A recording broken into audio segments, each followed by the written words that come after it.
Everyone, DJ educated India में आप लोगों का एक बार फिर से बहुत बहुत स्वागत है। और इससे पहले हमने एक्सरसाइज मैथ्स की 4.2 कंप्लीट कर ली थी और ये हमारी मैथ की एक्सरसाइज 4.3 है। एक्सरसाइज शुरू करने से पहले मैं आप लोगों से एक बार सॉरी कहना चाहूँगी, क्योंकि मेरा बहुत टाइम से मैं वीडियो नहीं डाल पाई। इसके लिए आई एम रियली सॉरी, क्योंकि मेरा इसमें थोड़ा पर्सनल रीज़न था, थोड़ा मेरा हेल्थ इशू था, इस वजह से मैं वीडियो नहीं डाल पाई थी। और मैंने इसका वीडियो पहले ही बना लिया था, बट वो किसी ना किसी टेक्निकल प्रॉब्लम की वजह से ना वीडियो मेरा डिलीट हो गया, तो मुझे फिर से बनाना पड़ा। तो इसके लिए I am really sorry, but आपसे आपको ना वीडियो रेगुलर से मिल जाएगी। तो चलिए हम फिर बिना किसी देरी के जल्दी से इस सेशन को स्टार्ट करते हैं। तो चलिए स्टार्ट करते हैं। दो चरों वाले रैखिक समीकरण का आलेख। अभी तक आपने दो चरों वाले रैखिक समीकरण के हल बीजीय रूप से प्राप्त किए हैं। आइए अब हम इसके ज्यामितीय निरूपण को देखेंगे। आप जानते हैं कि प्रत्येक ऐसी समीकरण के अपरिमित रूप से अनेक हल होते हैं। इन्हें हम निर्देशांक तल में किस प्रकार दर्शा सकते हैं? हल को मान युग्मों में लिखने पर आपको इसके कुछ संकेत मिलते हैं। उदाहरण 3 के लिए एक रैखिक समीकरण या एक रैखिक समीकरण आपको दे रखा है x + 2y = 6। ठीक है, x + 2y = 6। अब क्या है, देखो यहाँ के हल को x + 2y = 6 के हल को, तो x + 2y = 6 के हल को x के संगत मानों के नीचे y के मान लिखकर एक सारणी के रूप में इस प्रकार लिखते हैं। कैसे? देखो इस प्रकार की एक सारणी होती है, एक सारणी बनी है आपके पेज पे कि x के मान लिखे और y के मान लिखे हैं। तो जो x के मान होते हैं उसके नीचे क्या लिखे हैं, हमने y के मान लिख दिए। ठीक है, x के नीचे हमने y के मान इस तरीके से लिख दिए हैं। अब आगे देखिए, आगे क्या है। पिछले अध्याय में आपने यह देखा कि एक आलेख कागज़ पर बिंदुओं को किस प्रकार से आलेखित किया जाता है। अभी लास्ट क्लास में हमने क्या पढ़ा था कि हमने ऐसे चतुर्थांश बनाए थे, फिर एक बिंदु दिखाया था हमने ग्राफ में, है ना। तो हमने दिखाया था कि कागज़ पे बिंदुओं को किस तरीके से हम आलेखित करते, कैसे दिखाते हैं। अब आइए हम आलेख कागज़ पर बिंदुओं कौन से 0,3, 2,2, 4,1 और 6,0 को आलेखित करते हैं। तो ये देखो यहाँ पर बिंदुओं को आलेखित किया इन्होंने। पहले 0,3 दिखाया, फिर 2,2 दिखाया, फिर 4,1 और 6,0। अब किन्हीं दो बिंदुओं को मिलाकर एक रेखा प्राप्त करी, जैसे कि 0,3 और 2,2 को मिला दिया, तो ये एक रेखा प्राप्त करी हमने मिला के। ठीक है, अब क्या हुआ, अब मान लिया यह रेखा ए बी है। अब इस डायग्राम में क्या हुआ कि इन्होंने सारी पॉइंट्स को मिला के ए बी नाम दे दिया है। ठीक, आगे देखो, क्या आप देखते हैं कि अन्य दो बिंदु भी रेखा ए बी पर ही स्थित हैं। मतलब कि जब हम दो को मिलाते हैं, जैसे हमने स्टार्टिंग को और एंड को मिला दिया, तो क्या हुआ कि बीच की सारी जो और भी मान थे वो उसी रेखा पर आ रहे हैं। ठीक है, तो क्या यह एक हल है? वस्तुतः देखो 8 + 2 ब्रैकेट में -1 = 6 है। अतः 8, -1 क्या होगा, इस समीकरण का हल होगा। कैसे? देखो भाई क्या है, यहाँ पे समीकरण क्या था आपका, x + 2y = 6। ठीक है, x + 2y = 6 था आपका समीकरण। यहाँ पे इन्होंने जब x की वैल्यू 8 रखी है, ठीक है, और प्लस y की वैल्यू क्या रखी है, -1, तो जब इसको हम सॉल्व करेंगे तो क्या हो जाएगा, 8 प्लस और 2 × -1 क्या हो जाएगा, -2। इसलिए यहाँ पे क्या हो जाएगा, 8 - 2, तो 8 - 2 क्या होता है, 6 होता है। यानी कि 8, -1 क्या है, इसका एक हल है। तो अब इस रेखा ए बी पर एक अन्य बिंदु ले लिए और जांच कीजिए कि इसके निर्देशांक समीकरण को संतुष्ट करते हैं या नहीं। जैसे कि इसमें दूसरा मान क्या होगा, जैसे इसमें से हम कुछ भी उठा लें, जैसे 2,2 है, 6,0 दे रखा है, ऐसे ये निर्देशांकों की बात कर रहा है। अब देखो, अब एक ऐसा बिंदु लीजिए जो ए बी पर स्थित नहीं हो। मान लीजिए वह बिंदु 2,0 है, जो हमारी ए बी लाइन पे नहीं है, 2,0। तो क्या इसके निर्देशांक समीकरणों को संतुष्ट करते हैं? जांच करने पर आप यह देखेंगे कि निर्देशांक समीकरण को संतुष्ट नहीं करते हैं।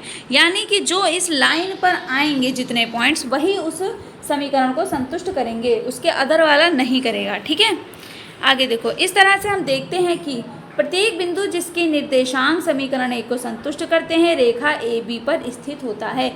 मतलब एक ही रेखा पर जितने भी निर्देशांक होते हैं वो एक समीकरण को संतुष्ट करते हैं, एक जैसे समीकरणों को संतुष्ट करते हैं। दूसरा पॉइंट है कि रेखा ए बी पर स्थित प्रत्येक बिंदु a, b से समीकरण एक का हल x = a और y = b प्राप्त हो जाता है। ये x a क्या है, ये मान है, a b जो मान है वो a b आपको मान दे रखे हैं। फिर कोई भी बिंदु जो रेखा ए बी पर स्थित नहीं है समीकरण का हल नहीं हो सकती है।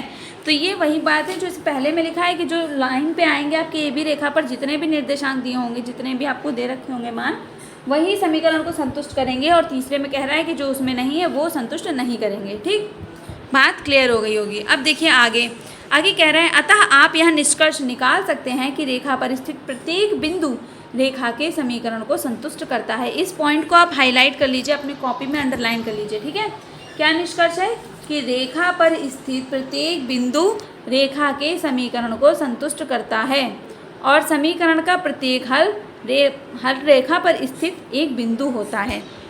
आगे देखिए, वस्तुतः दो चरों वाले एक रैखिक समीकरण ज्यामितीय रूप से एक ऐसी रेखा से निरूपित किया जाता है जिसके सभी बिंदु समीकरण के हल होते हैं। इसे रैखिक समीकरण का आलेख कहा जाता है। तो रैखिक समीकरण का आलेख यही होता है कि एक, जैसे हमने एक समीकरण है तो उसके जितने भी हल होंगे, जो उसके हल होंगे वो सारे एक ही रेखा पर उपस्थित होंगे। तो ये क्या है, रैखिक समीकरण का आलेख होता है। अतः दो चरों वाले रैखिक समीकरण का आलेख प्राप्त करने के लिए दो हलों के संगत दो बिंदु आलेखित करना और उन्हें एक रेखा से मिला देना पर्याप्त होता है। क्या लिया हमने, जैसे दो पॉइंट्स लिए हमने, फिर क्या किया हमने, इनको मिला दिया। फिर भी उत्तम तो यह होगा कि इस प्रकार के दो से अधिक बिंदु आलेखित किए जाएं, जिससे कि आप आलेख की शुद्धता की जांच कर सकते हैं। आगे देखो टिप्पणी क्या कह रही है कि एक घात वाले बहुपद समीकरण जैसे ax + by + c = 0 को रैखिक समीकरण इसलिए कहा जाता है क्योंकि इसका ज्यामितीय निरूपण एक सरल रेखा होता है।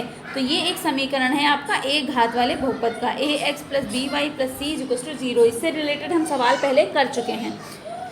तो इसे हम क्या कहेंगे, एक ज्यामितीय निरूपण एक सरल रेखा होती है। अब जैसे एक एग्जाम्पल दे रखा है आपको, एग्जाम्पल 5, यदि बिंदु 1,2 दिया हुआ हो तो क्या आप उस रेखा का समीकरण दे सकते हैं जिस पर वह बिंदु स्थित है।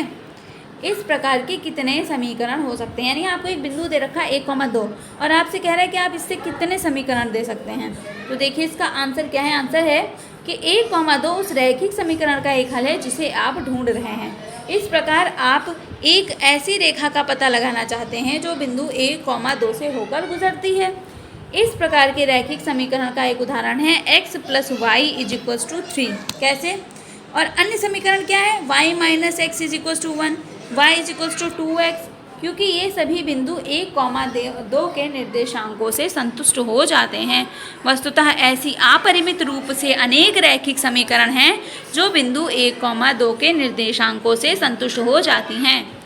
जैसे कि देखो भाई, अब जैसे कह रहा है 1,2 से संतुष्ट हो सकता है। अब जैसे यहाँ पे दे रखा आपको x + y = 3, तो x का मान रखा 1 प्लस y का मान रखा 2, तो क्या हो जाएगा, 3 हो जाएगा, यानी इससे संतुष्ट हो जाएगा।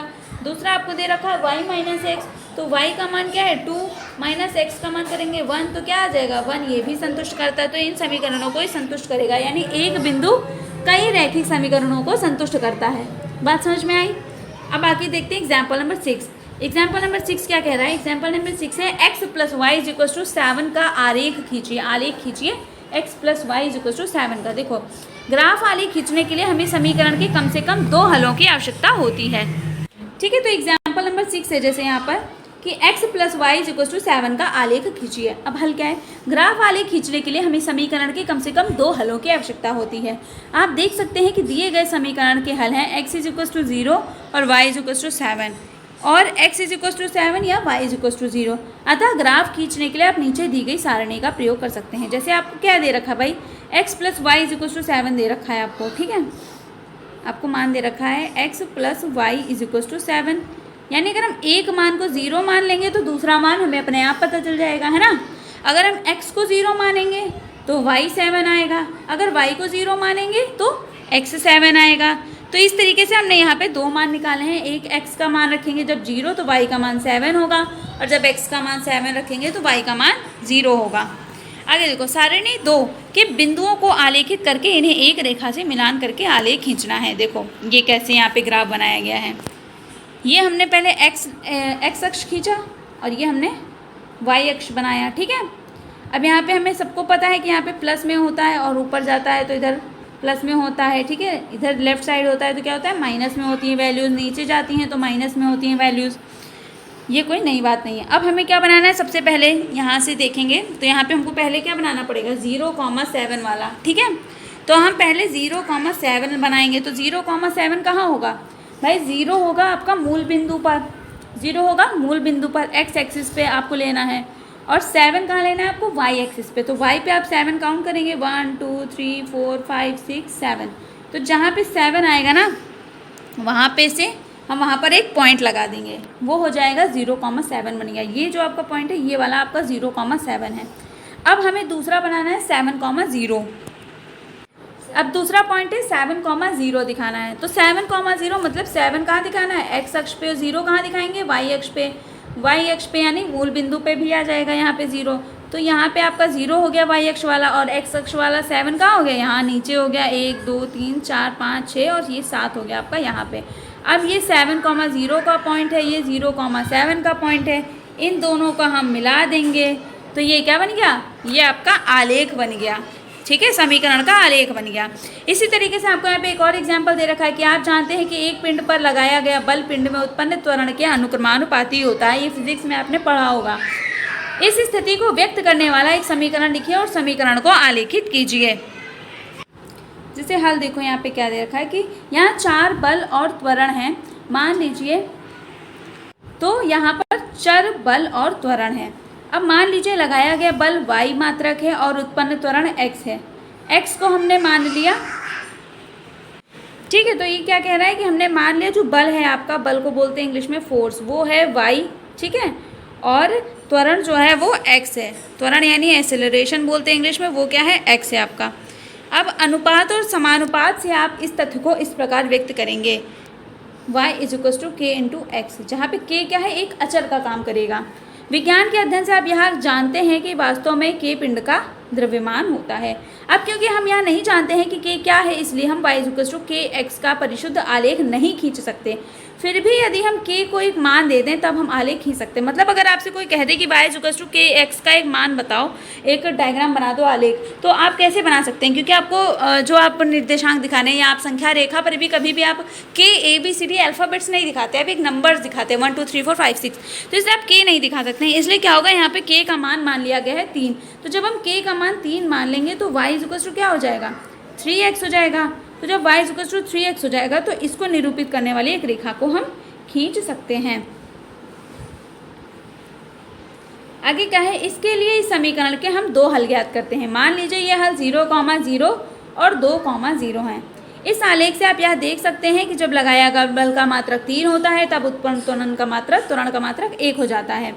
आप यह भी देखते हैं कि बिंदु 0,0 आलेख पर स्थित है, जिसका अर्थ है कि जब लगाया गया बल 0 होता है तो त्वरण का मात्रक भी 0 होता है। यहाँ पे देखिए आप, इस तरीके से यहाँ पे डायग्राम बनाया गया है। यहाँ पे मूल बिंदु पे 0,0 दिया है, ठीक है। तो यहाँ पे 2,6 मान है और यहाँ पे आपका 0,0 है। तो जब हम 0,0 मान लेंगे या 2,6 लेंगे तभी ये संतुष्ट करेगा इस समीकरण को। जैसे अब 2,6 का अगर मान ले लें तो y का मान क्या हो जाना चाहिए, यहाँ पे 6 हो जाएगा, = 3 × x यानी 3 × 2 होना चाहिए, और 3 × 2 क्या होता है 6, यानी 6 = 6 हो गया।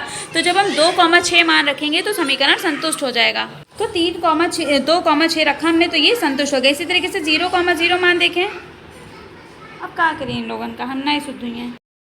और इसी तरीके से अब हम 0,0 मान रखेंगे, यानी y का मान भी 0 = 3 × 0। तो किसी भी संख्या को जब 0 से गुणा करते हैं तो 0 आता है, यानी 0 = 0।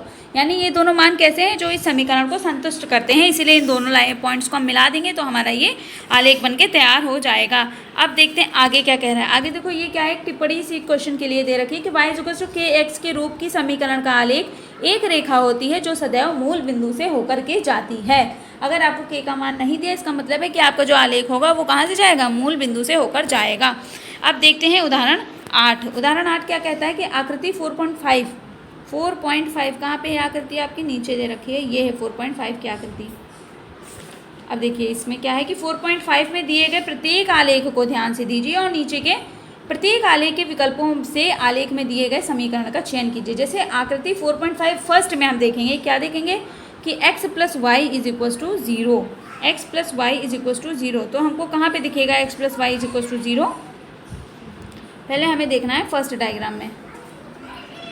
तो हमें x plus y is equal to 0 कहाँ दिखेगा भाई, जहाँ पे x का भी मान कुछ ऐसा होना चाहिए जो y के साथ जुड़कर क्या लाए, 0 लाए। तो ये कहाँ पे दिख रहा है हमको, ये हमें मूल बिंदु पर देखने को मिल रहा है 0,0 वाला मान, ठीक है।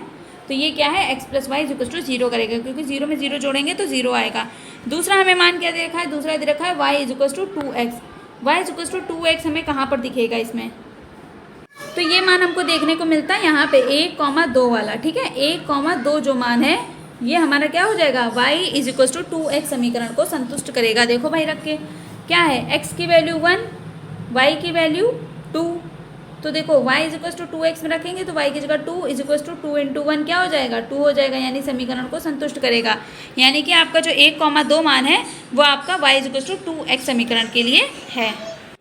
इसी तरीके से करना क्या है, y is equal to x। तो y is equal to x कब होगा, तो हमारा y और x का इक्वल मान कब होगा, जब हम 0,0 ले लें मूल बिंदु पर। तो मूल बिंदु का मान क्या है हमारा, इस क्वेश्चन का भी आंसर हो जाएगा। इसी तरीके से फोर्थ हमको दे रखा है y is equal to 2x plus 1। तो इसके लिए बताइए कौन सा स्थिति होगा यहाँ पे, तो इसके लिए अगर हम देखें y is equal to 2x plus 1, y is equal to 2x plus 1, तो इसके लिए हमारा कौन सा लगना चाहिए यहाँ पे, तो ये हमारा लगेगा -1, -2, -1, -2 वाला, ठीक है। y is equal to 2x plus 1 दे रखा है, y is equal to 2x plus 1, y की वैल्यू क्या है -2 is equal to 2 into minus का 1 प्लस 1, 2 इंटू माइनस का 1 क्या होता है, माइनस का 2। यहाँ पे करते हैं -2 is equal to -2 plus 1, -2 plus 1 को सॉल्व करेंगे तो क्या हो जाएगा, -2 इज इक्वल टू माइनस का 1। यानी कि क्या है यहाँ पर आपको समीकरण इस तरीके से हल होगा यहाँ पे। अब देखो इसी तरीके से और भी एग्जाम्पल दे रखे हैं, जैसे कि बी वाला दे रखा है, सी वाला दे रखा है, सेकंड के लिए और थर्ड के लिए। तो ये आप अपने आप करके देखिएगा। आगे देखते हैं, आगे इसका सॉल्यूशन भी बुक में आपको मिल जाएगा, आप देख सकते हैं। बाकी मैंने बता दिया, अब आप क्वेश्चन देखिए आगे। तो क्वेश्चन एक्सरसाइज 4.3 स्टार्ट करते हैं हम अपनी एक्सरसाइज 4.3। तो चलिए क्वेश्चन एक्सरसाइज 4.3 को स्टार्ट करते हैं। पहला क्वेश्चन है, दो चरों वाले निम्नलिखित रैखिक समीकरणों में से प्रत्येक का आलेख खींचिए। तो पहला है x plus y is equals to 4। अब देखो इसके लिए क्या करना है, x plus y is equals to 4 दे रखा है, यानी कि y का मान और x का मान हमको पता नहीं है, तो हमें इसके लिए मान निकालना पड़ेगा मान, ठीक है। तो हम अगर लिख दें ऐसे y is equals to 4 minus x, तो कुछ गलत बात नहीं होगी, ठीक है, क्योंकि हम 4 में से x को घटाएंगे तो हमें y मिलेगा। अब हम मान लेते हैं, माना लिखेंगे कॉपी में, माना x इज इक्वल्स टू 1, ठीक है, माना x इज इक्वल्स टू 1। तो जब हम x इज इक्वल्स टू 1 मान रखेंगे तो इसको एक बार समीकरण में रख के देखेंगे। तो समीकरण में जब आप रखेंगे तो क्या आएगा y का मान, y is equals to 4 minus x है, मतलब 4 माइनस क्या हो जाएगा, 1 हो जाएगा, तो क्या हो जाएगा, 3 हो जाएगा, ठीक है। तो y का मान क्या आ गया, 3, यानी जब हम x का मान 1 रखते हैं तो y का मान 3 आता है। तो एक मान आपका क्या हो गया, 1,3 यानी 1,3, इसको नोट कर लीजिए। अब आगे दूसरा मान बताते हैं। तो हमने अभी क्या मान प्राप्त किया, हमने अभी मान प्राप्त किया 1,3, ठीक है, 1,3। अब देखो आगे क्या करना है। अब हम लिखेंगे कि माना x इज इक्वल्स टू 3।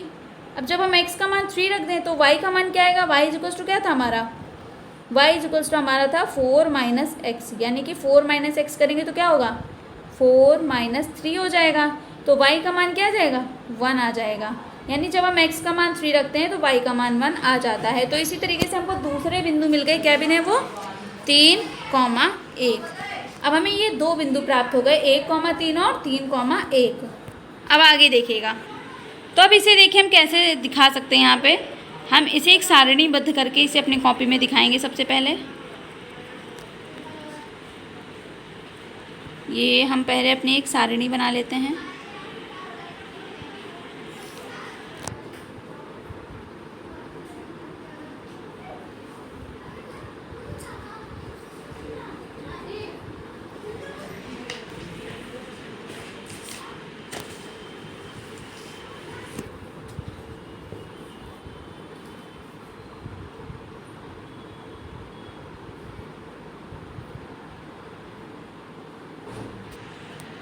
इस तरीके से हमने एक अपनी सारणी बना ली है।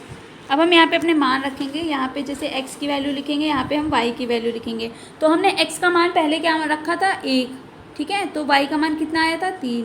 जब हमने x का मान 3 रखा तो y के मान क्या आया 1। इसी तरीके से अगर हम और मान निकालेंगे तो हम और आगे सारणी में लिखते जाएंगे। तो इस तरीके की सारणी आपको पहले बना लेनी है अपनी कॉपी में। अब इसके आगे देखिए क्या करना है, इसके आगे हमें इसे ग्राफ पे निरूपित करना है। तो आइए इसे ग्राफ पे निरूपित करके देखते हैं। अब देखो यहाँ पे एक ग्राफ पेपर बना हुआ है। तो ये ग्राफ पेपर में ये x अक्ष है आपका, ये x अक्ष है, ये y अक्ष है, ठीक। अब इसमें देखो ध्यान से हमें क्या दिखाना है, पहले हमें दिखाना है ये 1 और 3, 1,3 वाली डिजिट दिखानी है, 1,3 वाली, यानी कि x अक्ष पे 1 लेना है और y अक्ष पे लेना है 3। तो x अक्ष पे 1 कहाँ पर है, x अक्ष पे 1 यहाँ पर है, ये यहाँ पे 1 दिख रहा है, ये x अक्ष का 1 है। और y अक्ष का 3 कहाँ है, तो y अक्ष का 3 ये है। अब x अक्ष के 1 से y अक्ष के 3 तक कहाँ पे जा रहा है, ये बिंदु जा रहा है, यहाँ पे बन रहा है 1,3, ठीक, 1,3 यहाँ पे बनेगा, तो यहाँ पे 1,3 बना दिया। इसी तरीके से अब दूसरा देखना है 3,1 वाला, 3,1। तो x अक्ष पे अब देखना है 3, x अक्ष का 3 कहाँ है, x अक्ष का 3 ये है, ठीक। और y अक्ष का 1 कहाँ है, तो y अक्ष का 1 यहाँ है। x अक्ष का 3, y अक्ष का 1 कहाँ पे मिलेगा, यहाँ पे आके मिलेगा, यहाँ पे बनाएंगे 3,1, यहाँ पे 3,1 बनेगा। अब यहाँ पे हमने दोनों डायग्राम बना लिए, मतलब 1,3 भी बिंदु दिखा दिया और 3,1 बिंदु भी दिखा दिया। अब इन दोनों बिंदुओं को मिलाते हुए एक रेखा खींचनी हमको y अक्ष से x अक्ष तक। इन दोनों बिंदुओं को मिलाते हुए 1,3 और 3,1 को मिलाते हुए एक रेखा खींचेंगे और यही रेखा क्या होगी, इस रैखिक समीकरण का आलेख है। यही रेखा इस रैखिक समीकरण का आलेख है और यही उत्तर है। बस इतना ही करना है। पहले क्या करना है, एक बार फिर से ध्यान से सुन लो। पहले क्या करना है, पहले x और y के मान निकालने हैं कि क्या मान रखे जाने चाहिए इस रैखिक समीकरण के लिए जो इसको संतुष्ट करते हों। तो ये x और y के मान निकाल लिए। उसके बाद क्या करना है, उसके बाद इसका आलेख बनाना है, ग्राफ। इसी तरीके से पहले x अक्ष पे देखेंगे मान, जैसे x का मान 1 है तो x अक्ष का 1 लिया, फिर y का मान 3 है तो y अक्ष का 3 लिया। दोनों जहाँ जिस बिंदु पर मिलेंगे वही हो जाएगा, उसका पॉइंट वहीं पे बन जाएगा। ऐसे दूसरा भी किया और इन दोनों को मिला करके एक रेखा खींच दी y अक्ष से लेकर के x अक्ष तक की। वो रेखा क्या है, उस रैखिक समीकरण का आलेख है और इसी तरीके से ये ग्राफ बन के तैयार हो गया। तो ये वाला क्वेश्चन कंप्लीट हो गया। अब देखो दूसरा वाला क्वेश्चन। तो दूसरा क्वेश्चन है x minus y is equals to 2। अब ठीक है, तो जैसे दूसरा वाला हमारा क्वेश्चन है x minus y is equals to 2, तो अब हमें इसके लिए मान निकालने हैं। तो देखो पहले हम मानेंगे, माना x बराबर 1, ठीक, माना x बराबर 1। तो x बराबर 1 मान रखेंगे तो क्या आएगा हमारा, रखेंगे समीकरण में, तो हो जाएगा 1 minus y is equals to 2, ठीक। अब क्या करेंगे हम, यानी कि 1 इज इक्वल्स टू क्या हो जाएगा, अभी हमें इसको प्लस में y का मान करना पड़ेगा, तो क्या हो जाएगा 2 प्लस वाई कर सकते हैं, ठीक है। ये माइनस इधर प्लस में चला जाएगा। अब y इज इक्वल्स टू कैसे निकालेंगे, 1, ये प्लस का 2 इधर लेंगे, माइनस का 2 इज इक्वल्स टू क्या हो जाएगा y। तो y इज इक्वल्स टू क्या निकलेगा, +1 है और -2 है, तो आंसर क्या आएगा माइनस का 1। यानी कि जब हम x का मान 1 रखेंगे तो y का मान क्या आ जाएगा -1। तो एक बिंदु हमको क्या मिला, a, -1, ठीक, 1, -1 हमको एक बिंदु मिला। अब दूसरा देखते हैं, एक बिंदु हमको मिल गया, अब हम दूसरा करेंगे। तो अब हम x का मान क्या रखें, x का मान क्या रखें कि हमें 2 मिलना चाहिए y घटाने पर। तो हम मानते हैं, माना x बराबर 4, ठीक है, x बराबर 4 मान लेंगे। तो जब x का मान 4 रखेंगे तो क्या होगा, 4 minus y is equals to 2, ठीक है। तो 4 minus 2 is equals to y हो गया, यानी y का मान क्या हो जाएगा 2 हो जाएगा। तो जब हम x का मान 4 रखेंगे तो y का मान क्या हो जाएगा 2 हो जाएगा। तो हमको कौन से 2 मान मिले, एक हमको मिला 1, -1 का, और दूसरा हमको क्या मिला 4, 2 का, ठीक है, 4, 2 और 1, -1। अब हम इसको दिखाएंगे अपने ग्राफ में। तो ग्राफ में देखो, तो ग्राफ में क्या दिया है, ये आपका पहले क्या बनाना है, आपको 1 कॉमा -1 वाला, ठीक है, 1 कॉमा -1, यानी एक्स एक्सिस पे 1 देखें तो एक्स अक्ष पे 1 कहाँ दिया है, एक्स अक्ष पे 1 ये है, और वाई अक्ष पे -1, तो वाई अक्ष का -1 कहाँ होगा, नीचे होगा, है ना, वाई अक्ष का -1 नीचे होगा। ये कौन से चतुर्थांश में आएगा, ये चौथे चतुर्थांश में आता है। जब x प्लस का हो और y माइनस का हो तो ये चौथे चतुर्थांश का होता है।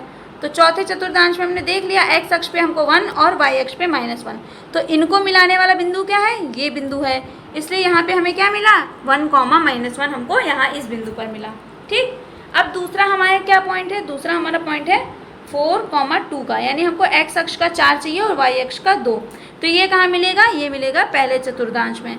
तो पहले चतुर्थांश में देखो तो x अक्ष का 4 कहाँ है, x अक्ष का 4, x अक्ष का 4 ये है, और y अक्ष का 2, तो y अक्ष का 2 कहाँ है, ये है, ठीक है, ये x अक्ष का 4 और ये y अक्ष का 2, अब ये कहाँ जाकर मिलेंगे, इस बिंदु पर मिल रहे हैं ऐसे, ठीक है, यहाँ पर इस बिंदु पे। तो इस बिंदु पे क्या है, 4,2 इस बिंदु का निर्देशांक है, ठीक है, 4,2 इस बिंदु पर है।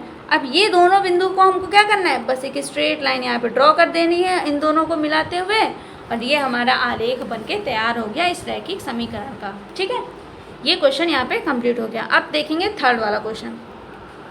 तो अब थर्ड वाला क्वेश्चन देखते हैं। ठीक है, थर्ड वाला क्या है, थर्ड वाला है आपका y is equals to 3x। ठीक, y is equals to 3x।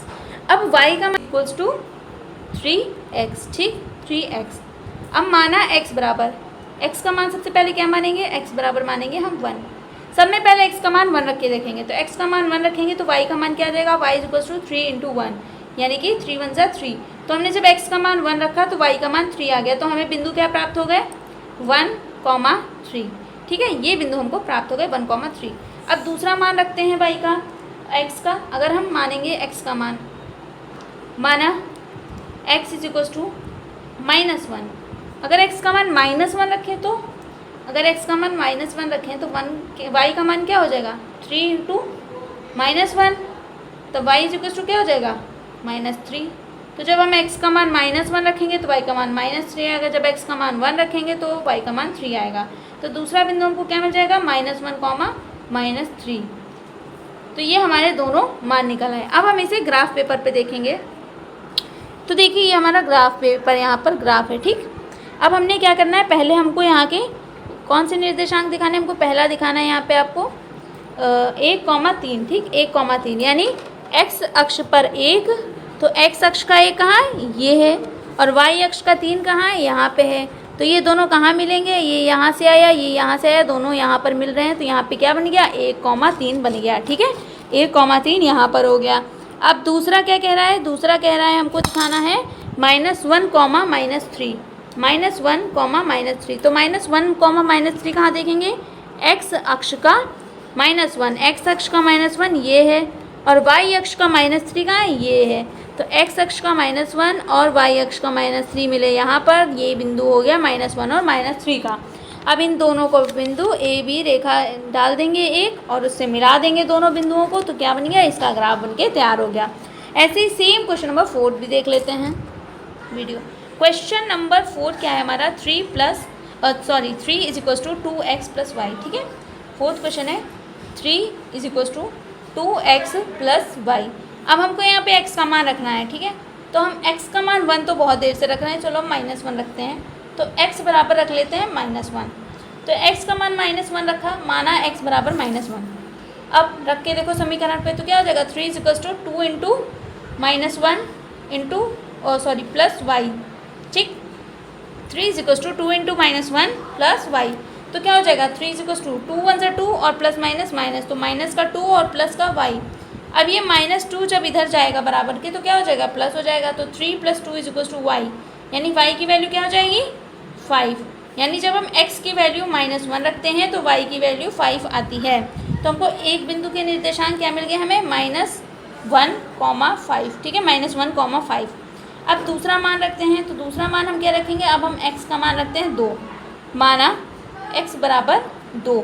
तो जब x बराबर 2 मान रखेंगे इसी समीकरण में, तो क्या आएगा हमारा, 3 is equals to 2 into 2 plus y. 2 2 से क्या हो गया 4, तो 3 is equals to 4 plus y. अब वाई 4 इधर लाएंगे तो 3 minus 4 is equals to y, यानी 3 में से 4 जब माइनस करेंगे तो क्या बचेगा, माइनस का 1 इज इक्वल्स टू वाई, यानी वाई की वैल्यू क्या आ गई, -1। यानी जब हमने एक्स की वैल्यू 2 रखी तो वाई की वैल्यू क्या है, -1। तो दूसरा निर्देशांक हमको क्या मिले, मूल बिंदु के 2, -1। एक क्या मिला था, -1, 5, दूसरा क्या मिला 2, -1। अब इसे देखते हैं हम ग्राफ की तरफ। तो ये देखिए ग्राफ में बच्चों, यहाँ ग्राफ में पहला क्या है आपका -1, 5, तो एक्स अक्ष पे -1 कहाँ है, एक्स अक्ष का -1 ये है, और वाई अक्ष का 5 कहाँ है, वाई अक्ष का 5 ये है। अब ये दोनों पॉइंट कहाँ पर मिलेंगे, इस वाली लाइन पे यहाँ पे मिल रहे हैं, तो यहाँ पे क्या बन गया, -1, 5। इसी तरीके से हमें दूसरा देखना है, दूसरा क्या है 2, -1, यानी एक्स अक्ष का 2 ये है और वाई अक्ष का -1 ये है। तो इन दोनों को मिला रहा है कहाँ पे, यहाँ पे पॉइंट बी 2, -1। अब इन दोनों को आपस में मिला देंगे तो हमारा मिलाने से क्या बन जाएगा, ये हमारा मिलाने से आलेख पूरा हो गया है। तो इसी के साथ हमारा क्वेश्चन 1 जो है वो पूरी तरीके से कंप्लीट हो चुका है। तो ये हमारा क्वेश्चन 1 जो है यहाँ पे ये कंप्लीट हो चुका है। अब हम देखेंगे क्वेश्चन 2 की तरफ। तो चलते हैं क्वेश्चन 2 की तरफ।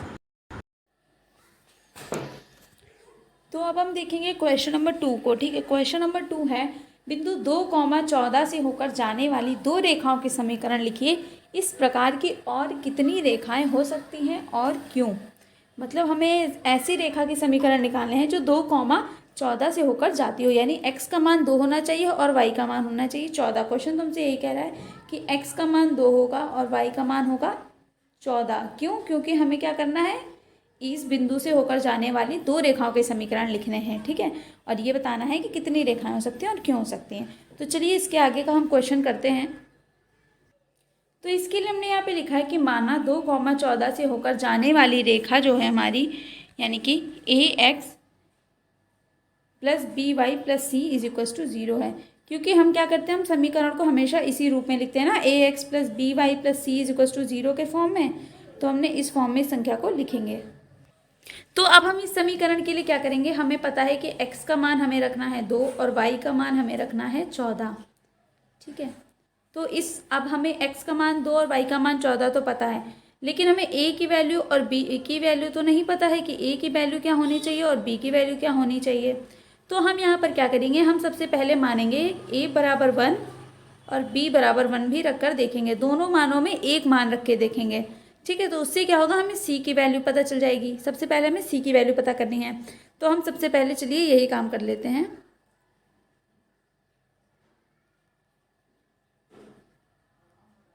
तो हम a की वैल्यू 1 रखेंगे और b की वैल्यू भी 1 रखेंगे यहाँ पर।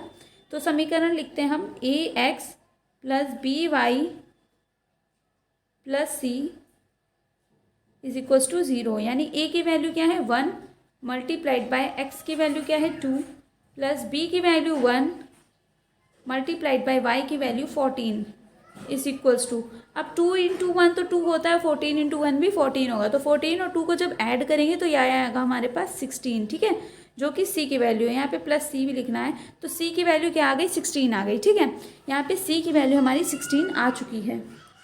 c = 16 हमको पता चल गया है। लेकिन अब हम इसके आगे क्या करेंगे, चलिए इसको भी देख लेते हैं। हम देखते हैं क्वेश्चन नंबर 3। क्वेश्चन नंबर 3 है यहाँ पर, यदि बिंदु 3, 4 समीकरण 3y = ax + 7 के आलेख पर स्थित हैं तो a का मान बताइए। ठीक है, बहुत ही सिंपल क्वेश्चन है और बहुत ही इजी क्वेश्चन है। तो चलिए इसको हम जल्दी से सॉल्व करते हैं। इसमें क्या है, हमको दे रखा है 3, 4 निर्देशांक। इसका क्या मतलब है, x की वैल्यू आपको 3 दे रखी है और y की वैल्यू आपको दे रखी है 4, और आपको समीकरण क्या दे रखा है। ठीक है, समीकरण आपका है 3y = ax + 7। अब आपको क्या रखना है, x की जगह पर 3 का मान और y की जगह पर 4 मान रखना है। तो यहाँ पर हम 4 मान रखेंगे, 3 × 4 हो जाएगा। ठीक है, y का मान = a × x क्या हो जाएगा, यानी a × 3 एंड +7। ठीक है, अब इसको हम सॉल्व करेंगे तो 3 और 4 इंटू करेंगे तो क्या आएगा, 12 आएगा।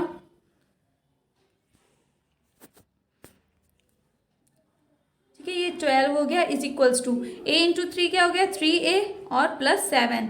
अब हम इसे सॉल्व करेंगे आगे तो क्या होगा, ये प्लस का इधर जाएगा माइनस का, यानी कि 12 - 7 इज इक्वल्स टू क्या हो जाएगा 3a हो जाएगा। अब जब 12 में से हम 7 को माइनस करेंगे, ठीक है, यहाँ ऊपर देखिए अब, तो जब हम 12 में से 7 को माइनस करते हैं तो आता है 5 इज इक्वल्स टू 3a, यानी कि a की वैल्यू क्या हो जाएगी 5/3, ठीक है, ये गुणे में है इधर बटे में चला गया, तो a की वैल्यू क्या आ गई 5/3, और यही आपका आंसर हो गया। बहुत सिंपल क्वेश्चन है ये, नॉर्मल सा एक क्वेश्चन है। आपको x की वैल्यू दे रखी है, y की वैल्यू दे रखी है, आपने इसने जो समीकरण दे रखा है उसमें आपने वैल्यू पुट करी और आपका a की वैल्यू निकल आई 5/3। अब हम देखते हैं क्वेश्चन नंबर 4। क्वेश्चन नंबर 4 क्या है आपका, तो आपको क्वेश्चन नंबर 4 यहाँ पे दे रखा है कि एक नगर में टैक्सी का किराया, ठीक है, एक नगर में टैक्सी का किराया निम्नलिखित है। पहले किलोमीटर का किराया 8 रुपये है और उसके बाद दूरी के लिए प्रति किलोमीटर का किराया 5 रुपये है। यदि तय की गई दूरी x किलोमीटर है और कुल किराया y किलोमीटर है, तो इसका एक रैखिक समीकरण लिखिए और उसका आलेख खींचिए।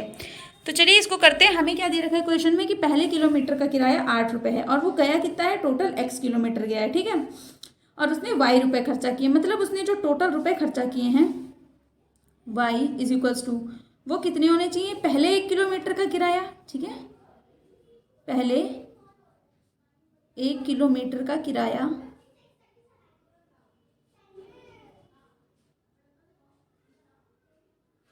प्लस वो दूरी जो बची हुई होगी उसका किराया। तो वो बची हुई दूरी क्या होगी, इसकी बची हुई दूरी, देखो कुल दूरी x किलोमीटर है, ठीक है, तो x किलोमीटर में से हम 1 किलोमीटर माइनस कर देंगे क्योंकि 1 किलोमीटर का किराया अलग से है ना, वो ज़्यादा अलग मान है और बाकी के प्रति किलोमीटर चार्ज अलग हैं। तो हम इसमें से क्या करेंगे, x - 1 किलोमीटर का किराया, ठीक है, इसका किराया, ठीक है, किराया हो गया। अब देखिए, तो अब हम इसको सॉल्व करें तो y इज इक्वल्स टू क्या हो जाएगा, पहले 1 किलोमीटर का किराया कितना है 8 रुपये में दे रखा है, तो 8 प्लस बाकी दूरी क्या है x - 1 और इसका किराया क्या है प्रति किलोमीटर का 5 रुपये है, यानी इस पूरे का किलोमीटर का इसका कितना हो जाएगा 5 रुपये से गुणा कर देंगे, तो ये जो बाकी की दूरी है उसका किराया हमारा निकल आएगा, ठीक है।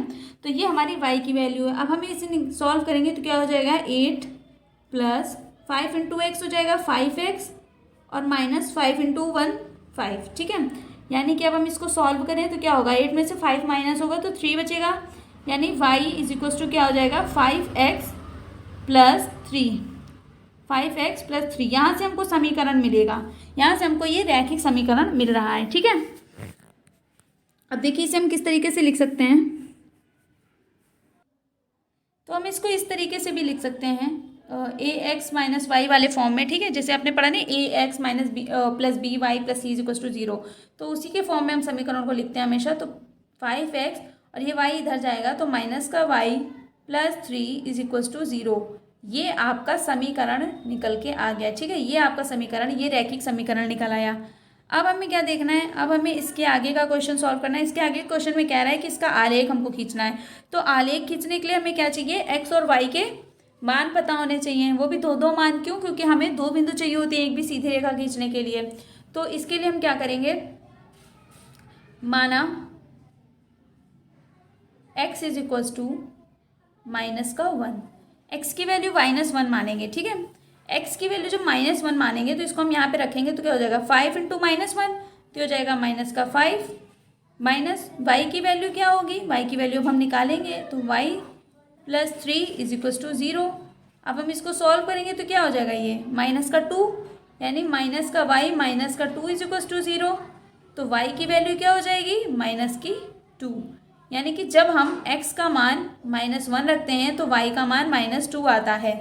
तो ये हमारे एक निर्देशांक हो गए इस बिंदु के, x - 1, x की जो है वैल्यू -1 और y की -2, यानी -1, -2 हमारा एक निकल आया, ठीक है, यहाँ पे एक बिंदु का निर्देशांक निकल आया -1, -2। तो इसे हम नोट कर लेते हैं अब।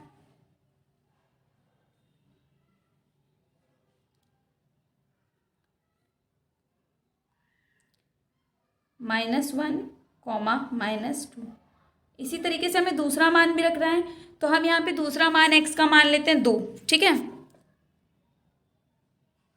2 मान सकते हैं या और कुछ भी मान सकते हैं, ठीक है, फिलहाल हम यहाँ पर x का मान 2 ही रखेंगे। तो जब हम x का मान यहाँ पे रखेंगे 2, तो हम इस समीकरण को अब हल करेंगे तो 5 × 2 - y + 3 = हो जाएगा 0, ठीक है। तो 5 2 10 minus y plus 3 is equal to हो गया 0। अब 10 में 3 को ऐड करेंगे तो क्या हो जाएगा 13, यानी y की वैल्यू क्या हो जाएगी 13। यानी जब हम x की वैल्यू 2 रखते हैं तो y की वैल्यू 13 होती है। तो दूसरा हमको बिंदु के निर्देशांक मिल गए 2,13। पहले मिला -1, -2, दूसरा मिला 2,13। अब हम इसको ग्राफ पे हमें निरूपित करना है, ठीक है, इसका आलेख खींचना है, तो हम इसे ग्राफ पे बनाएंगे अब। ठीक है, तो ये हमारे यहाँ पर ग्राफ बना हुआ है, आप देख सकते हैं यहाँ पर। तो हम यहाँ पे अपने बिंदु दिखाएंगे। तो पहले हमें क्या दिखाना है, -1, -2। तो -1 कहाँ होगा एक्स अक्ष का, -1 ये है एक्स अक्ष का, -1 ये है, और वाई अक्ष का -2 नीचे है। इसलिए इन दोनों को मिलाने वाली रेखा यहाँ है, इसीलिए जो इसके हमें यहाँ पे बिंदु मिलेगा ये -1, -2 यहाँ पर मिला है। अब हमें दूसरा क्या देखना था, दूसरा हमें देखना है 2,13। तो 2,13 क्या होगा, दोनों प्लस के हैं। तो 2 कहाँ है, यहाँ पर हमारा है प्लस का, और 13 कहाँ है, यहाँ पे है वाई अक्ष का प्लस का। इसलिए हमें यहाँ पे बिंदु बी मिल गया 2,13। अब ए बिंदु को बी बिंदु से हमने इस तरीके से मिला दिया है। तो ये क्या हो गया है, समीकरण y = 5x + 3 द्वारा यात्रा टिकट का आलेख बनकर तैयार हो गया है। तो आई होप आपको ये समझ में आया होगा, काफ़ी ईजी है। ठीक है, हमने वैल्यू मान रखा, उसके बाद हमने इसका पहले हमने समीकरण बनाया, समीकरण कैसे बनाया आपको दिखा दिया कैसे हमने निकाला। ठीक है, उसके बाद में हमने इसका मान यहाँ पर दिखा दिया और आरेख भी बना दिया। अब हम देखते हैं क्वेश्चन नंबर 5 को। क्वेश्चन नंबर 5 क्या है, तो ये हमारा क्वेश्चन नंबर 5 यहाँ पे है। इसमें है कि निम्नलिखित आलेखों में से प्रत्येक आलेख के लिए दिए गए विकल्पों से सही समीकरण का चयन कीजिए। यह आपको एक आकृति दे रखी 4.6, उसके लिए इन चारों में से बताना है कौन सा आंसर सही है, और इस 4.7 के लिए इन चारों में से बताना है कौन सा उत्तर सही है।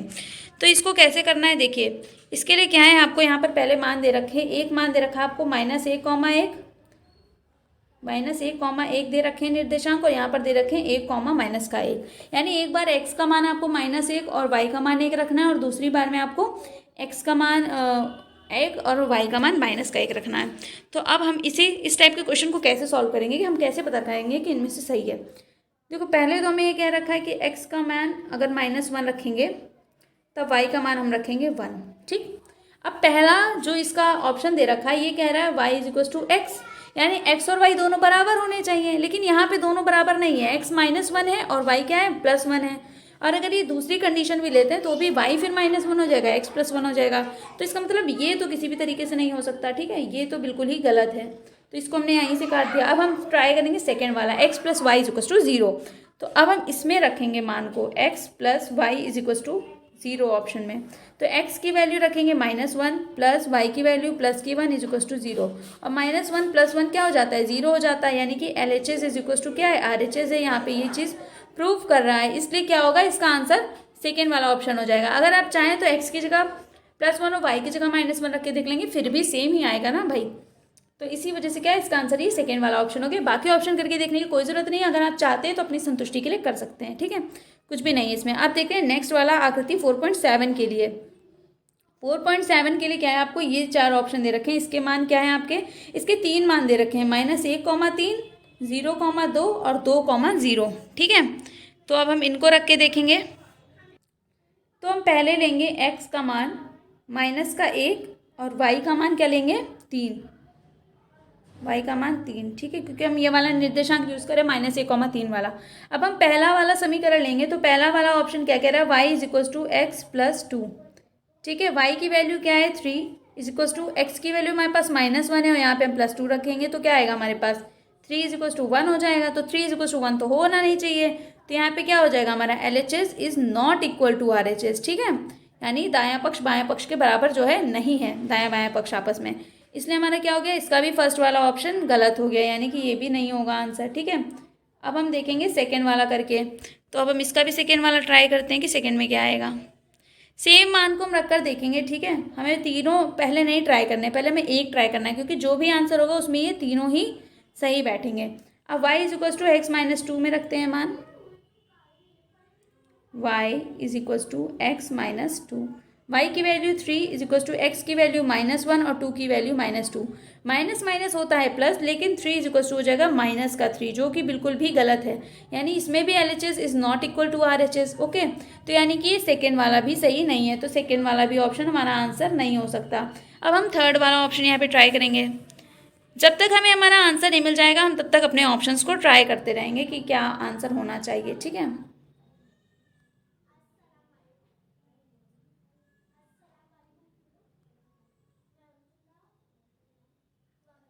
y is equal to minus x plus to.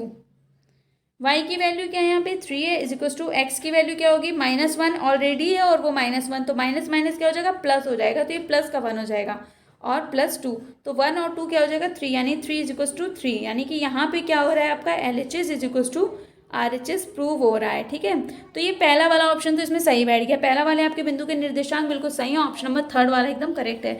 अब हम इसके लिए 0 और 2 मान रख के भी देख सकते हैं। ठीक है, 0 और 2 के मान भी रख के यहाँ पे हम देख सकते हैं, यानी x की वैल्यू 0 रख दें और y की वैल्यू 2 रख दें, तब क्या होगा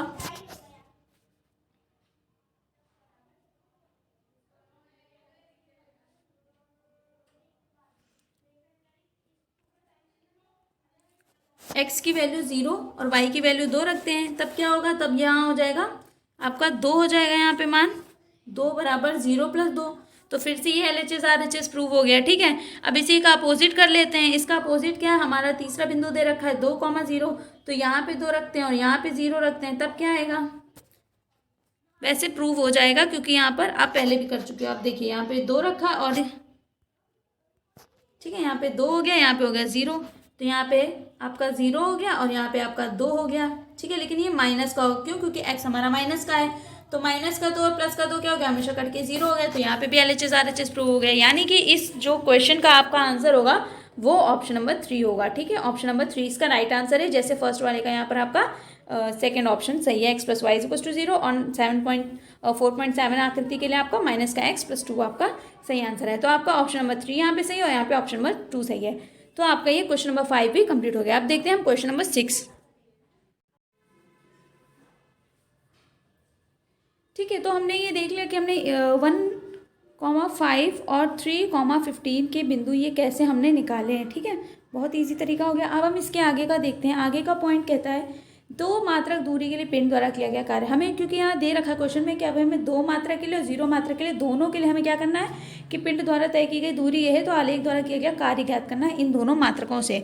ठीक है, तो हम सबसे पहला पॉइंट लेंगे, जब हम 2 मात्रक लेंगे तो 2 मात्रक दूरी के लिए पिंड द्वारा किया गया कार्य कैसे निकालेंगे। सबसे पहले x अक्ष पर 2 मात्रक चलेंगे। ठीक है, 2 मात्रक x अक्ष पे क्यों चलेंगे, क्योंकि दूरी हमारी हमने x अक्ष पे दिखाई है, इसलिए हम 2 मात्रक x अक्ष पे चलेंगे, तो ये हो गया x अक्ष का 2।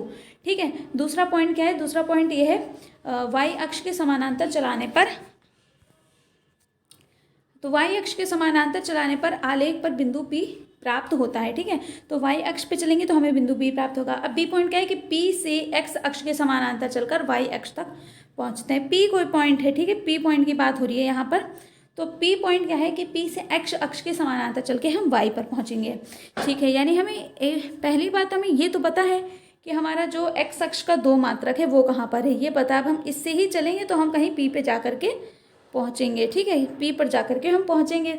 अब देखो पैमाने की सहायता से y अक्ष पर स्थित 2 के सापेक्ष 10 मात्रक है, अर्थात p जो है 2,10 हो गया। अब ये सोचो 10 कैसे आया और ये p का मान कैसे आया। देखो हमने a पॉइंट पता कर लिया था, b पॉइंट पता कर लिया था, अब हमने इनको क्या किया, इन दोनों बिंदुओं को मिला करके एक ऋजु रेखा, एक सीधी रेखा खींच दी। ठीक है, इनको हमने मिला दिया तो एक लाइन बन गई। अब ये हमें पता है कि यहाँ पे 2 है, इस लाइन को हम सीधे लेकर जाएंगे और ये इस लाइन को, ये पॉइंट इस लाइन को आगे जाकर जहाँ पे भी टच करेगा वहीं पे बिंदु P होगा। और ये कहाँ पे टच कर रहा है, जहाँ पे मात्रक 10 है, जहाँ पे W की वैल्यू 10 है।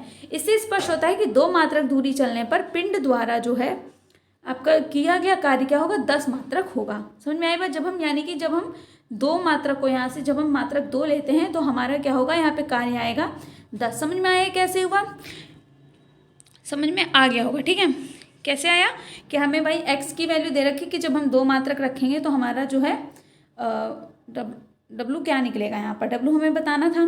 तो जब हमने x को 2 रखा तो हमारा चूंकि ये एक रेखा पहले से दी हुई है हमारे पास, तो इसीलिए हमने क्या किया, इस रेखा को हम सीधा लेकर के गए और ये जहाँ पर टच किए वहाँ पे क्या मिला, हमें P पॉइंट मिल गया। तो यहाँ के निर्देशांक 2,10 में पता चल गया। अब हमारे पास एक और दे रखा है कि 0 मात्रक रख के देखें। जैसे 2 मात्रक है वैसे 0 मात्रक है, तो 0 मात्रक दूरी के लिए क्या होगा कि ग्राफ के आलेख पर एक बिंदु 0 हो गया। अब एक बिंदु 0 है ठीक है। और दूसरा क्या है कि 0 मात्रक दूरी पर किया गया कार्य भी 0 होगा, क्योंकि जब हम 0 पॉइंट से चलेंगे तो इस लाइन को 0 पॉइंट पे ही काट देगा, तो मूल बिंदु हो जाएगा ये। तो क्या ये हो जाएगा मूल बिंदु हो जाएगा आपका 0,0। इसीलिए क्या हो जाएगा, ये किया गया जो कार्य होगा वो शून्य मात्रक होगा, यानी यहाँ पे कार्य 0 होगा और यहाँ पे कार्य का मात्रक 10 होगा। तो इस तरीके से ये क्वेश्चन नंबर 6 पूरा कंप्लीट हो गया है। अगर आपको समझ में नहीं आया हो तो आप एक बार फिर से बता दीजिएगा, वैसे मैंने सही से समझा दिया आपको। अब देखते हैं हम क्वेश्चन नंबर 7। तो आपका क्वेश्चन नंबर 7 है, एक विद्यालय की कक्षा 9 की छात्राएं यामिनी और फातिमा, ठीक है, यामिनी और फातिमा ने मिलकर के भूकंप पीड़ित व्यक्तियों की सहायता के लिए प्रधानमंत्री राहत कोष में 100 रुपये का अंशदान दिया है। एक रैखिक समीकरण लिखिए जो इन आंकड़ों को संतुष्ट करती हो। आप उनका अंशदान x रुपये और y रुपये मान सकते हैं, यानी कि यामिनी ने x रुपये दिए और फातिमा ने y रुपये दिए हैं, और दोनों ने मिलाकर के 100 रुपये जो है अंशदान दिए हैं प्रधानमंत्री राहत कोष में। तो हमें क्या करना है, इसके लिए हमें एक रैखिक समीकरण लिखना है और उसका एक आलेख खींचना है। तो चलिए इसको देखते हैं। देखिए ये क्वेश्चन भी बहुत सिंपल है। आपको दे रखा है कि x रुपये दिए हैं यामिनी ने और फातिमा ने दिए हैं y रुपये, और दोनों मिलाकर कितने रुपये हो गए, 100 रुपये जो कुल दिए गए हैं। तो ये तो हमारे पास ऐसे ही समीकरण बन गया x + y = 100, ठीक है, यानी x और y दो ऐसी संख्याएं होंगी जिनका योग क्या होगा, 100 होगा। तो अब हम मान सकते हैं यहाँ पर माना, ठीक है, माना x = 10। तो जब हम x का मान 10 मानेंगे तो y का मान क्या आएगा, सिंपल सी बात है, ये 10 इधर माइनस हो जाएगा तो 90 आएगा। फिर भी आप अपनी संतुष्टि के लिए कर सकते हैं कि 10 + y = 100, तो y = 100 - 10, यानी कि क्या हो जाएगा, x की वैल्यू y की वैल्यू क्या हो जाएगी यहाँ पर 90 हो जाएगी, ठीक है। तो जब हम x की वैल्यू 10 रखेंगे तो y की वैल्यू 90 हो जाएगी। इसी तरीके से जब अगर हम x की वैल्यू 20 रख दें तो 100 में से 20 माइनस कर देंगे तो क्या आएगा, 80 आएगा, तो हमारे y की वैल्यू 80 हो जाएगी। यानी कि हमें 10, 20 और 10, 90 और 20, 80 वाला ये दो प्रकार के क्या मिलेंगे, हमें दो प्रकार के मान यहाँ पर देखने को मिलेंगे, ठीक है, दो बिंदु हमको मिल जाएंगे। अब हम इसका ग्राफ देखते हैं, तो हम इसका ग्राफ भी इसी तरीके से बनाएंगे, ठीक है। मैंने यहाँ पर क्या बिंदु लिया है, 10, 90, और दूसरा बिंदु आपका क्या हो गया, 20, 80, क्योंकि ऐसी दो संख्याएं जिनको जोड़ करके हमारा 100 बनेगा। तो ये हमारा हो गया। अब हम इसी का ग्राफ देख लेते हैं।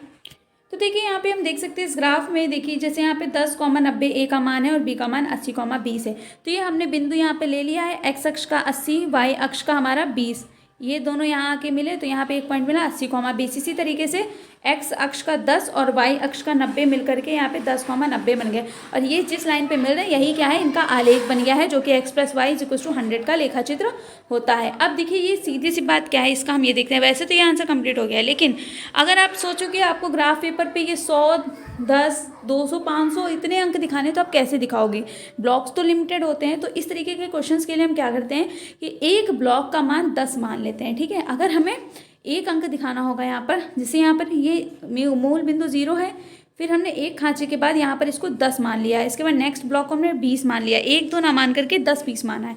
क्यों, इसका देखो रीज़न क्या है, क्योंकि हमें दिखाने हैं बड़े नंबर यहाँ पे 80 और 90, तभी हम जितने में हम 10 ब्लॉक दिखा सकते थे उतने में हमने 100 दिखा दिया। अगर हमें इससे ज़्यादा चाहिए होगा तो हम 20 और 40 ऐसे 20 का, लेकिन जितना भी गैप रहेगा वो x अक्ष पे भी उतना ही नंबर के बीच में उतनी ही दूरी होगी जितना y अक्ष पे होगी, ठीक है। अगर हम 20 का अंतर दिखा रहे संख्याओं में तो हमें x अक्ष और y अक्ष दोनों में 20 का ही अंतर दिखाना होगा। आई बात समझ में। कभी कभी ऐसी भी कंडीशन होती है कि 500, 600 दिखाना होता है अंक, तो इस तरीके से हम क्या करते हैं, यहाँ पे 10 की जगह हम यहाँ पे पहले ब्लॉक को 100 मानते हैं, दूसरे को 200 मान लेंगे, ऐसे करके हम यहाँ पर दिखा लेते हैं। तो इस तरीके से इसका ये आंसर यहाँ पे कंप्लीट हो गया। इसमें कुछ नहीं था, बहुत ही ईजी था, ये हमें दे रखा है क्वेश्चन में, तो हमने ये मान लिया। अब ये हमें मान अपने मन से मानने पड़ेंगे, 100 के ऐसे 2 टुकड़े करने पड़ेंगे, कोई भी 2 टुकड़े आप कर सकते हो। सिंपल सी बात ये है, ऐसे तो कर लो जो ग्राफ पे बनाने पे आसान हो। दूसरी बात ये है कि अगर आपको यहाँ पे कोई अनुपात दे रखा होता कि जैसे 2:4 के अनुपात में उनके पैसे हैं, या ऐसे आपको अगर अनुपात दिया होता तो हम हल करके हम एग्जैक्ट वैल्यू निकालते कि कितने रुपए किसने दिए। लेकिन हमें यहाँ पर कुछ भी ऐसा नहीं दे रखा है, इसलिए हम इसके मान अपने मन से मान लेते हैं कि इसने इतने दिए होंगे, इसने इतने दिए होंगे, ठीक है। अब 50-50 का भी मान सकते थे और अलग अलग भी मान सकते हैं। तो इस तरीके से क्वेश्चन नंबर 7 भी यहाँ पे कंप्लीट हो गया। अब क्वेश्चन नंबर 8 देख लेते हैं। तो ये हमारा क्वेश्चन नंबर 8 है। अमेरिका और कनाडा जैसे देशों में तापमान फ़ारेनहाइट में मापा जाता है, जबकि भारत जैसे देशों में तापमान सेल्सियस में मापा जाता है। यहाँ फ़ारेनहाइट को सेल्सियस में रूपांतरित करने वाला एक रैखिक समीकरण दे रखा है आपको। ये क्वेश्चन एक समीकरण आपको दे रखा है इस क्वेश्चन में, F = 9/5 × C + 32। F से मतलब यहाँ पे फ़ारेनहाइट का है, ठीक है, और C से मतलब यहाँ पर क्या है आपका सेल्सियस से है। फिर आपको यहाँ पे इस क्वेश्चन के अंदर एक क्वेश्चन है, उसको देखना है कि सेल्सियस को एक्स अक्ष और फ़ारेनहाइट को वाई अक्ष मानकर ऊपर दिए गए रैखिक समीकरण का आलेख करना है। यानी पहले आपको क्या करना है, सबसे पहले आपको करना है कि ग्राफ पे एक्स अक्ष पे आपको फ़ारेनहाइट दिखाना है, वाई अक्ष पे आपको सेल्सियस दिखाना है, ठीक है। सॉरी, सेल्सियस को एक्स अक्ष पे और फ़ारेनहाइट को वाई अक्ष पे दिखाना है। उसके बाद ये जो आपको समीकरण दे रखा है F = 9/5 C + 32, इसको उस आलेख में दिखाना है। दूसरा क्वेश्चन कह रहा है कि यदि तापमान 30 डिग्री सेल्सियस है तो फ़ारेनहाइट में तापमान क्या होगा, कन्वर्जन करना है डिग्री सेल्सियस का फ़ारेनहाइट में। तीसरा क्वेश्चन कहता है कि यदि तापमान 95 डिग्री फ़ारेनहाइट है तो सेल्सियस में तापमान क्या होगा, यहाँ पे फ़ारेनहाइट से सेल्सियस में बदलना है। चौथा कह रहा है कि यदि तापमान 0 डिग्री सेल्सियस है तो फ़ारेनहाइट में तापमान क्या होगा, और यदि तापमान 0 डिग्री फ़ारेनहाइट है तो सेल्सियस में क्या होगा। और पांचवा क्वेश्चन कह रहा है कि क्या ऐसा भी कोई तापमान है जो फ़ारेनहाइट और सेल्सियस दोनों के लिए संख्यात्मक समान है, यदि हाँ तो उसे ज्ञात कीजिए। तो हमें एक क्वेश्चन के अंदर यहाँ पर 5 क्वेश्चन अलग से दे रखे हैं। तो चलिए हम फिर इस क्वेश्चन को शुरू करते हैं। ये आपको देखने में बस डरा रहा है, लेकिन ये क्वेश्चन ईजी है। तो सबसे पहले हम इसका ग्राफ देखेंगे। देखिए, मैंने यहाँ पे ग्राफ आपको बड़ा सा इसलिए दिखा दिया ताकि आपको हर चीज़ विजिबल हो, क्योंकि यहाँ पे ग्राफ का बहुत काम होने वाला है। तो सबसे पहला हम पॉइंट का यहाँ पे अब सॉल्व करेंगे। तो हमने क्या किया यहाँ पर, यह आपको देख सकते हैं क्वेश्चन में कि सेल्सियस तापमान को हमने यहाँ पर एक्स अक्ष में दिखा दिया है, और यहाँ पे ये फ़ारेनहाइट क्या है, वाई अक्ष पे है, ठीक है। फ़ारेनहाइट वाई अक्ष पे है और सेल्सियस क्या है, एक्स अक्ष पे है। अब क्या करना है हमें, इस रैखिक समीकरण को इसमें दिखाना है। तो रैखिक समीकरण को हम कैसे दिखाएंगे, रैखिक समीकरण को दिखाने के लिए क्या हमें दोनों मान जो हमारे पास F और C दिए गए हैं, ठीक है, इनके हमको पहले वैल्यू यहाँ पे रखनी पड़ेगी। तो हम यहाँ पे मान लेते हैं, माना C की वैल्यू हम मान लेते हैं, तो हम F की वैल्यू निकालेंगे, ईजिली निकालेंगे। तो हमने माना C बराबर हमने यहाँ पर मान लिया कि मान 10 है, ठीक है, सपोज दैट 10 है। तो अब हम इसको इस फॉर्मूले में, ये जो फॉर्मूला आपको दे रखा है, ये समीकरण रखा है, इसमें मान रखेंगे तो हमें F का मान पता चल जाएगा। तो रखते हैं, F = क्या है, 9/5 मल्टीप्लाइड बाई, अब C है तो C की जगह पे रखा 10 + 32। ओके, इसे सॉल्व करेंगे तो 5 × 2 = 10 हो जाएगा, ठीक है, और 9 × 2 = 18 हो जाएगा। तो 18 और प्लस 32 क्या हो जाएगा, 50 हो जाएगा, ठीक है, 50 हो जाएगा। यानी जब C की वैल्यू 10 होगी तब F की वैल्यू क्या होगी, 50 होगी। तो एक बिंदु के हमें निर्देशांक मिल गए, वो बिंदु क्या है, 10,50, ठीक है, 10,50 वो बिंदु है। तो 10,50 मतलब एक्स अक्ष का 10 लेना है, ठीक है, एक्स अक्ष का 10, तो एक्स अक्ष का 10 ये हो गया, और वाई अक्ष का 50 आपका कहाँ गया, वाई अक्ष का 50 ये हो गया। अब ये दोनों कहाँ मिल रहे हैं, इस पॉइंट पे। तो यहाँ आप देख सकते हैं 10,50 हमें एक मान पता चल गया। अब हमें एक बिंदु पता है, हमें क्या होता है, सीधी रेखा खींचने के लिए 2 बिंदु पता होने चाहिए। तो अब हम C का मान यहाँ पर कुछ और मानेंगे। तो अब हम C का मान क्या मानेंगे, देखिए,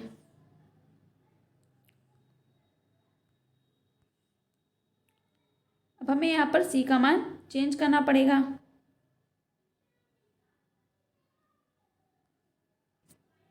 तो अब हम फिर लिखेंगे, माना C बराबर, अब हम C का मान यहाँ पे मान लेते हैं 60, ठीक है, 60 मान लिया। तो अब हम फिर से इसको सॉल्व करेंगे। तो F = 9/5, ठीक है, C का मान 50 लेना है, 10 लेना है, क्या लेना है, ये किस बात पे डिपेंड करेगा आपको, मैं ये बता देती हूँ आपको कि ऐसी संख्या आप यहाँ पे लोगे C की जगह जो यहाँ 5 से ईजिली कट जाए। ईजिली कटने का मतलब ये है कि अगर वो आसानी से कट जाएगी तो उससे क्या होगा ना कि हमारा आंसर जो आएगा वो पॉइंट वगैरह में नहीं आएगा, एक सिंपल डिजिट आएगी, ठीक है, जिससे हमें यहाँ पे वैल्यू पुट करने में, ग्राफ बनाने में बहुत आसानी हो, इसलिए, ठीक है। हमने यहाँ पे 60 ले ली वैल्यू और प्लस 32, ठीक है। अब हम सबको पता है क्या, 12 आएगा यहाँ पे, ठीक है, क्योंकि 12 5 से 60 होता है, तो यहाँ पे 12 आएगा। अब 9 × 12 + 32 करेंगे तो क्या आएगा, तो हम सबको पता है कि 12 9 से क्या होता है, 108 होता है। अगर किसी को नहीं पता है तो आज से याद कर लो कि 108 होता है। प्लस 32 करेंगे, ठीक है, तो क्या आ जाएगा हमारा 140 आ जाएगा मान, ठीक है, 140 आ जाएगी वैल्यू, 140। आप चाहें तो इस कैलकुलेशन को करके आप देख भी सकते हैं। फिर 140 आ गई, यानी जब हम सी की वैल्यू 60 लेते हैं तो हमारी एफ की वैल्यू 140 निकलती है। तो हमने क्या हुआ, हमारा दूसरा बिंदु है एक्स अक्ष का 60 ये हो गया और वाई अक्ष का 140 ये हो गया, और इसको हमने यहाँ मिला दिया तो ये हमारा बी पॉइंट भी बन गया। ठीक है, इस तरीके से हमको क्या हुआ, यहाँ पे बी पॉइंट में मिल गया 60,140 का। अब हमने इन दोनों को मिला दिया तो क्या हो गया, ये हमारा सेल्सियस फ़ारेनहाइट का आलेख यहाँ पर तैयार हो गया। ठीक है, हमने इन दोनों पॉइंट्स को यहाँ पर मिला दिया, कि बी पॉइंट हमारा जो है और ये हमारा ए पॉइंट, इन दोनों को हमने मिला दिया। अब हमें क्या करना है, अब इसके आगे क्या करेंगे हम, तो ये हमारा क्या हो गया, अब हमारे ये वाला क्वेश्चन यहाँ पे सॉल्व हो चुका है। ये फर्स्ट वाला इसका सेक्शन हमारा कंप्लीट हो गया। एक्स अक्ष वाई अक्ष हमने मान लिया और हमने क्या किया, रैखिक समीकरण का आलेख कर दिया, तो ये हमारा रैखिक समीकरण का आलेख बनकर तैयार हो गया। अब हमें नेक्स्ट काम क्या करना है, नेक्स्ट काम हमारा ये है कि यदि तापमान 30 डिग्री सेल्सियस है तो फ़ारेनहाइट में तापमान क्या होगा। अब हमें सारे कन्वर्जन वाले सवाल करने हैं, तो चलो हम ये भी करके देख लेते हैं। तो हमारा सेकेंड वाला क्वेश्चन कह रहा है कि यदि जो है आपका तापमान 30 डिग्री सेल्सियस है, ठीक है, सी की वैल्यू दे रखी है आपको 30 और आपको क्या बताना है, एफ़ की वैल्यू बतानी है। एफ़ की वैल्यू क्या होगी ये बताना है, तो हमें यही फॉर्मूले में रखना है। Then F is equals to 9/5 multiplied by C की जगह रखेंगे 30 प्लस यहाँ पे हो जाएगा ये 32। ठीक है, 5 6 30 और ये हो जाएगा 54 प्लस 32 क्या हो जाएगा, कहाँ लिखें, जगह नहीं बची मेरे पास। ठीक है,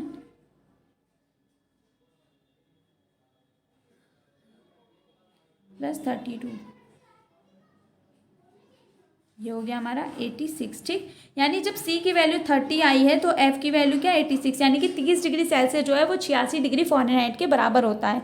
तो हमें 30,86 भी एक मान मिल गया। अब हम इसे भी ग्राफ पर दिखाएंगे, क्योंकि ये हमारा ग्राफ वाला काम है, यहाँ पे हमें सब कुछ ग्राफ में दिखाना पड़ेगा। तो 30,86 यानी 30 आपका एक्स अक्ष का 30 ये हो गया और वाई अक्ष का 86, 80 ये है और 80 के बाद 6 आपको ये छोटे वाले ब्लॉक गिनने पड़ेंगे, 1 2 3 4 5 6।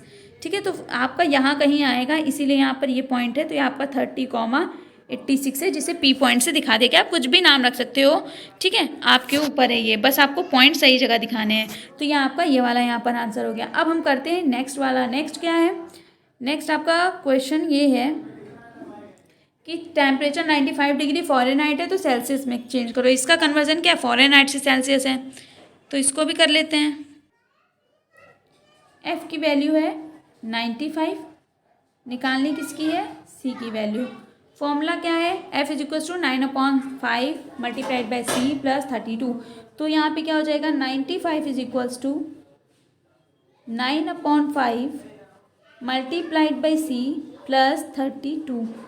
ओके, अब 9/95 इधर है, 9/5 इधर है। इसको हम जब इधर लेके जाएंगे तो क्या होगा, ये इधर गुणे में, इधर आएगा बटे में। लेकिन उससे पहले हम क्या करेंगे, पहले ये प्लस वाली संख्या को इधर से हटाएंगे। ठीक है, ऐसे हम इधर से गुणे से इधर नहीं ले जा सकते जब तक उसके साथ कोई संख्या जुड़ी है या घटाव में है। ठीक है, तो हम इस प्लस को इधर ले जाएंगे तो ये माइनस हो जाएगा। तो क्या हो जाएगा, 95 माइनस 32 इज इक्वल्स हो जाएगा 9/5 इंटू सी। अब इसको सॉल्व करेंगे तो जब 95 में से 32 को माइनस करेंगे, अब मैं इसको लिखूँ कहाँ, एक सेकेंड, आप इसको तब तक माइनस करके आप देख सकते हैं।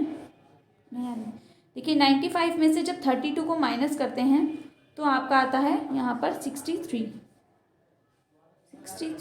ठीक है, is equals to 9/5 multiplied by C. अब हमें क्या निकालना है, हमें निकालना है सी की वैल्यू। तो सी की वैल्यू निकालनी है, तो अब हम इसके आगे का सॉल्व करते हैं। आप लोग नोट कर लीजिएगा।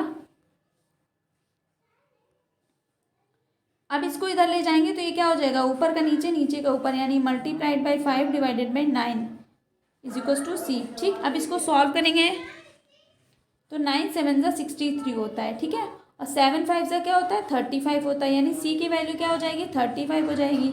तो सी की वैल्यू 35 कब होगी, जब एफ की वैल्यू 95 होगी। तो अब क्या है, सी हमारा एक्स अक्ष पे, इसलिए हम 35,95 ढूंढेंगे। तो 35 कहाँ होगा, 30 के बाद 5 यहाँ पर कहीं होगा बीच में। ठीक है, और 95 कहाँ पर होगा हमारा, 90 और 100 के बीच में होगा।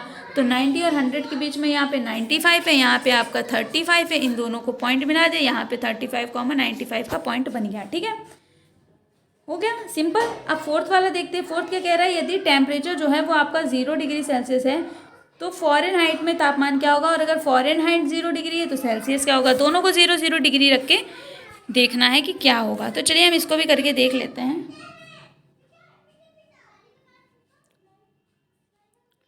तो अब F की वैल्यू 0 रखते हैं पहले। तो F की वैल्यू जब 0 रखेंगे तो 0 इज इक्वल्स टू क्या हो जाएगा, 9/5 इंटू सी प्लस 32। ठीक है, अब ये प्लस इधर जाएगा माइनस का हो जाएगा, तो 9/5 into C is equals to minus का 32। ठीक है, और 0 माइनस 32 तो माइनस का 32 ही हो गया। अब सी की वैल्यू क्या होगी, माइनस का 32/9 मल्टीप्लाइड बाई 5। ठीक है, अब क्या करेंगे हम, अब ये वैल्यू चूँकि कटने वाली तो है नहीं, तो अब हम इसे सॉल्व करेंगे। तो हम 32 को 5 से मल्टीप्लाई करेंगे और 9 से डिवाइड करेंगे। तो जब हम इसका डिवाइड करेंगे तो हमारा आंसर यहाँ पे सॉल्व करने के बाद आएगा, यहाँ लिख देते हैं,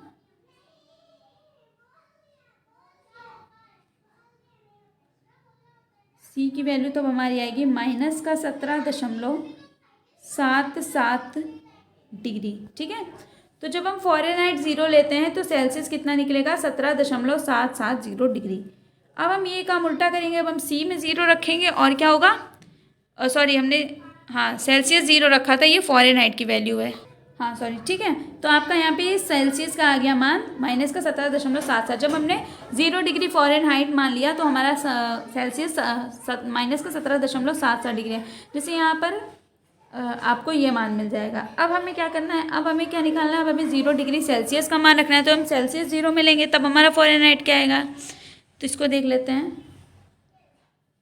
ये वैल्यू आप नोट कर लीजिएगा, ये जब मैंने फ़ारेनहाइट 0 रखा ना तब ये सेल्सियस की वैल्यू निकली है। अब हम सेल्सियस 0 लेंगे तो फ़ारेनहाइट क्या हो जाएगा, Fahrenheit is equals to 9/5 multiplied by 0 plus 32। और जब किसी भी संख्या को 0 से गुणा करते हैं तो 0 ही आता है, यानी 0 प्लस 32 क्या हो गया, 32। यहाँ पे फ़ारेनहाइट की वैल्यू क्या आ जाएगी, 32। यानी जब हम सेल्सियस का मान 0 रखते हैं तो फ़ारेनहाइट 32 आता है, और जब हम फ़ारेनहाइट का मान 0 रखते हैं तो सेल्सियस क्या आता है, माइनस का 17.77। ठीक है, तो इस तरीके से हमने दोनों मान रख के यहाँ पर देख लिए हैं। अब हम देखेंगे क्वेश्चन नंबर 5। यहाँ का क्वेश्चन नंबर 5 क्या कहता है, क्वेश्चन नंबर 5 है कि क्या ऐसा भी कोई तापमान है जो फ़ारेनहाइट और सेल्सियस दोनों के लिए संख्यात्मक समान है, अगर हाँ तो उसे ज्ञात करते हैं। चलो हम इसे भी निकाल लेते हैं। तो देखिए डिग्री और फ़ारेनहाइट दोनों इक्वल है, यानी कि जो एफ़ की वैल्यू होगी वही सी की वैल्यू होनी चाहिए, है ना, वही हमको निकालना है। तो हमने मान लिया है वो F is equals to x is equals to C is equals to x, यानी एफ और सी दोनों का मान हमने एक्स मान लिया, यानी फ़ारेनहाइट और सेल्सियस दोनों का मान क्या हो गया, हमने एक्स मान लिया है। ठीक है, फ़ारेनहाइट और सेल्सियस दोनों का मान एक्स मान लिया है। तो अब हम इस फॉर्मूले में रखेंगे तो क्या हो जाएगा, x is equals to 9/5 x plus 32। अब इसे सॉल्व करेंगे तो ये वाले मान भी इधर ही हम ले जाएंगे, तो क्या हो जाएगा हमारा, x minus 9/5 x is equal to 32। इसे जब सॉल्व करेंगे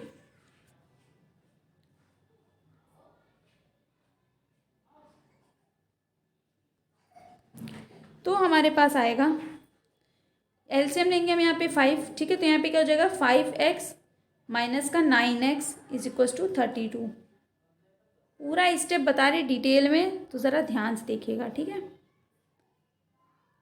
फिर उसके बाद इसको सॉल्व करेंगे तो यहाँ क्या हो जाएगा, माइनस का 4x divided by 5 is equal to 32।